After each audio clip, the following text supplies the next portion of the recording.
Hey guys, welcome back to the MX garage. The first thing I'm gonna do today is try to make this to a roller. Right now it's not because it's hitting the wheel here. So I need to cut and weld the frame differently. So let's get to that. After considering my options for quite a while, I realized that the wheels should be 4 centimeters further in, meaning that I need to make at least 4 to 5 centimeters clearance here. As well as that this pillow block should be actually in that position instead of there. And the reason is that if I have this here, I want this to be as far in as possible. The other thing I realized is that if I have it inside the wheel, which I want, this is also the same width as this, at least roughly. You can see that a beam like that won't fit inside. So what I will do instead is I will use this angle iron, cut 14 centimeters of this, drill 2 holes so I can mount it, do a little bit of cutting here, and then basically put this with the angle iron on this in the right position, and then figure out how to connect it from there. After some cutting and drilling, I got this piece, which fits right in here. And as you can see, it has plenty of space to the wheel. And this plate I will somehow connect to this. After quite some cutting and figuring more stuff out, it looks like this now. It's like a V or triangle, which will then go here. A few texts later and I got this, which I can put over here. Obviously, I would cut it here, right? But what I'm checking right now is how it fits in the ends. It's not quite perfect, but it's okay. And the other thing I need to see is, does this have enough space? With my very scientific method, I would say yes. Next up is cutting and then test fitting it again. And if it fits, then I can weld it completely. Before I weld it fully, I will make a mirror piece for the other side.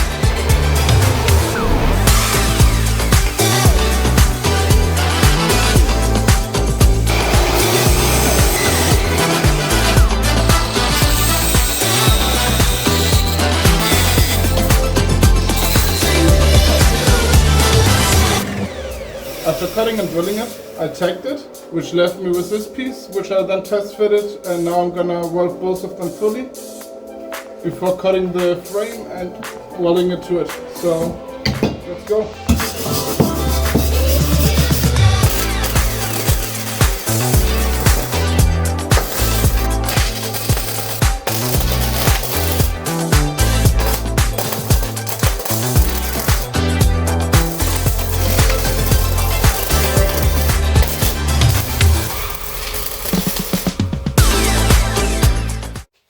Now that these end pieces are fully welded, I will cut it here and here, basically remove the ends of it and weld the new ends on it.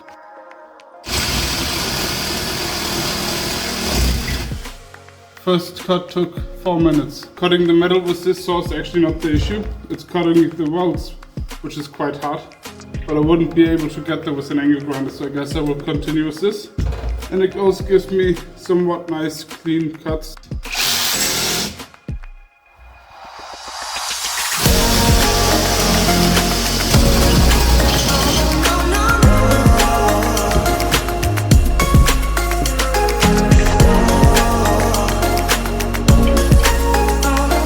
Just measured this distance and it's 9 centimeters and that's exactly what I want. So that's actually perfect. I know it doesn't line up perfectly here and here. I might do some cutting or smoothing it out. Let's try this again.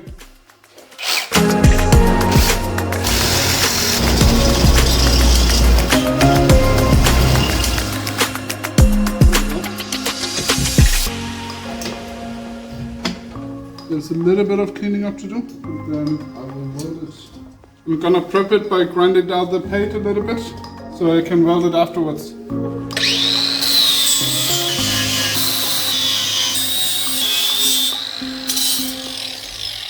So let's get to welding.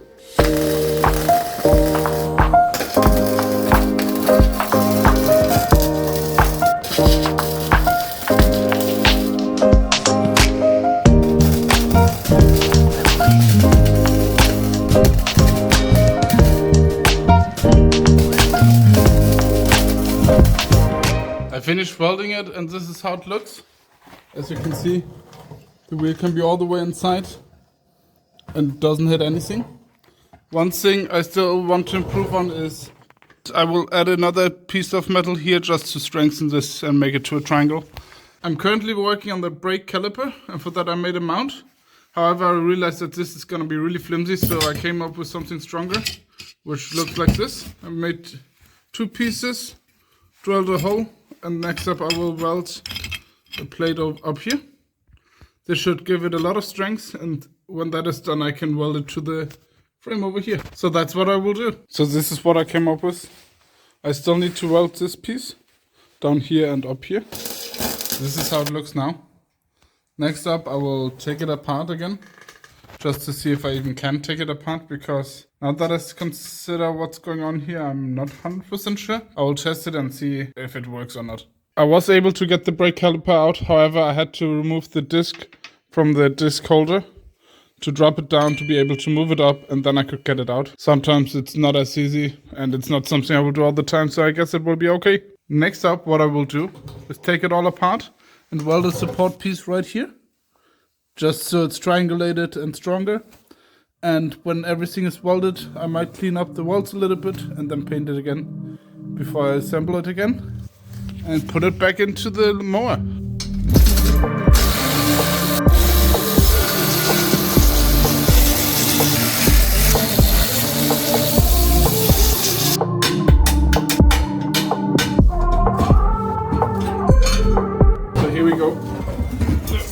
I will cut some metal and make some plates, but before I do that I have to measure it. Let's see.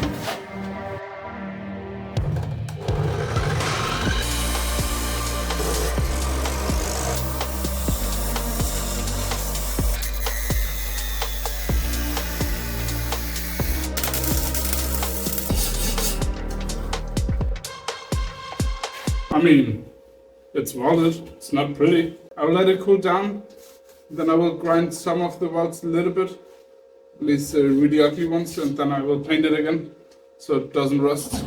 I'm back in the paint booth. I will start with some primer and then hit it with some copper.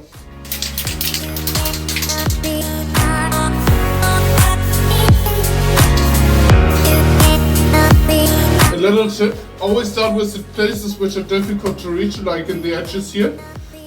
And afterwards go for the easy ones, because then you ensure that you don't overspray by accident, or at least it's easier not to overspray.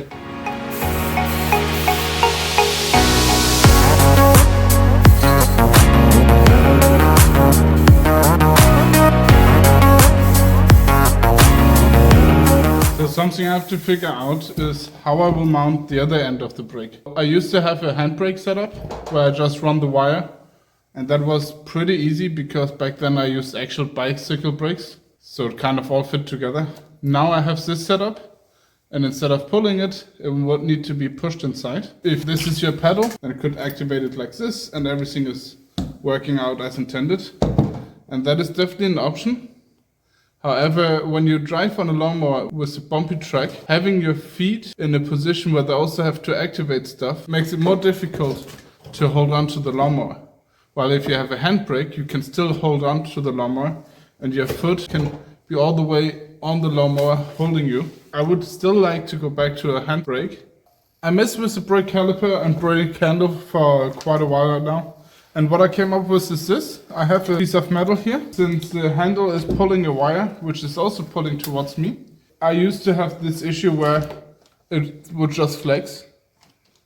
Since it can bend around this point here, it will flex like this. So I added this metal piece. Now it actually goes inside. This seems to work fine, and when I have it all the way in, I can also not get it further inside. So I get the entire travel of this, which is pretty good. So what I did now is add a washer on one of the sides, and now when I pull it, it moves as it should. Obviously there's a lot of things I need to improve, but the concept works. And I'm about to put everything together, but before I do that, I will actually finally put some oil in the T-drive. They told me I should use some 90 transmission oil. I'm no expert in oils. That's what they recommended, so that's what I will go for. Not sure how much I should put.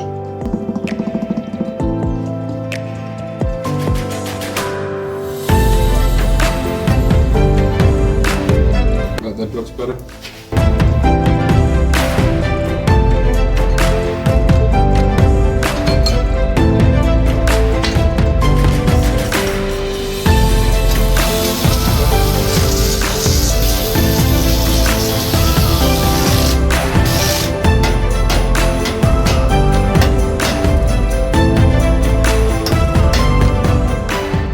Everything is tight, I think. Then let's get it into the mower.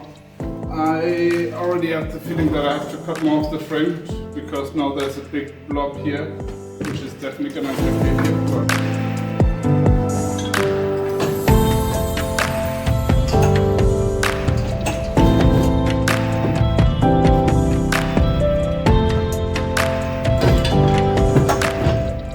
Since I added this brake caliper, I have to cut a little bit more. There used to be a beam here where I mounted the old gearbox so I could lift it up further up. I have to cut it, make some space, so.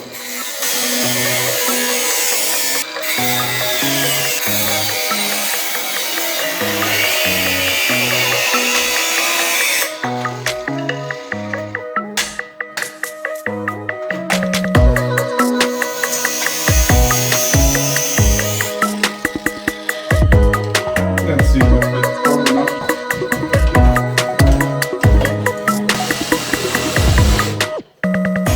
Brake caliper thing is too high. There's two options. Either cut the top or cut the hole in the plate.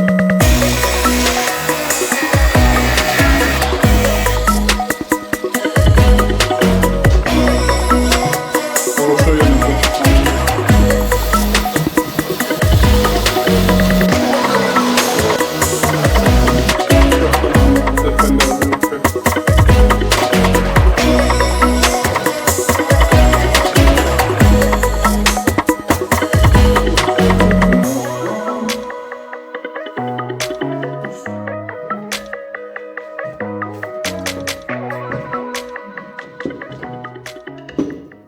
So here's the little cut I had to make it fit. It's not terrible. The seat will still fit and stuff.